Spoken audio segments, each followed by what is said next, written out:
নির্বাচন অতি নিকটে। আজ মাঠে নতুন নতুন মনোনয়ন প্রত্যাশীরা আসতেছেন।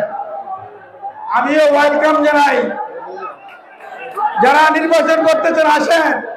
তবে আমার একটা কথা, আপনাদের প্রতি আমার একটা অনুরোধ, আমার একটা নিবেদন, আমরা তো সকলেই বিএনপি করি। আসুন 31 দফা বাস্তবায়নের লক্ষ্যে আগামী দিনে আমাদের নেতা জনাব তারেক রহমান হাতকে শক্তিশালী লক্ষ্যে আমরা ভেদাভেদ ভুলে গিয়ে আসেন একটি প্ল্যাটফর্মে দাঁড়িয়ে আমরা বিএনপিকে শক্তিশালী করি। মানুষ 31 দফাকে বরণ করে নিয়েছে, মা বোনেরা, ভাই বোনেরা, ছাত্র জনতা সকলেই। যারা এই বৃষ্টি বাদল ঝড় তুফান উপেক্ষা করে এখানে আসছেন, আপনাদের ঋণ শোধ করার মতো নয়, আপনাদের ভালোবাসা শোধ করার মতো নয়।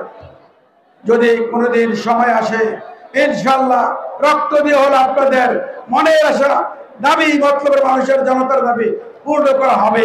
প্রতিটা সম্প্রদায়ের কাছে, হিন্দু সম্প্রদায়, খ্রিস্টান, সকলের কাছে দাঁড়ে দাঁড়ে আমি যাচ্ছি একটা দাবি নিয়ে।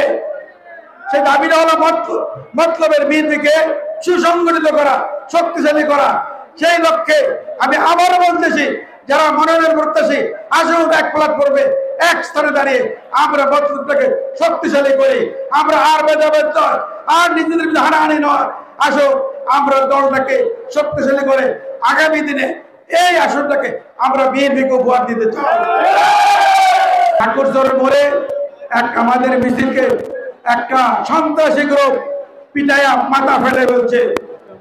এই মনে রাখবেন, সন্ত্রাসী করে নমিনেশন নেওয়া যায় না, সন্ত্রাসী করে জনগণের ভোট নেওয়া যায় না, সন্ত্রাসী করে ভোট নেওয়া যায় না। আমি বলছি মতলব থেকে সন্ত্রাস চিরতরে বিদায় করব। মতলবে কোনো সন্ত্রাস স্থান নাই, কোনো চাঁদাবাজির স্থান নাই, কোনো দখলদারিত্বের স্থান হবে না মতলবে।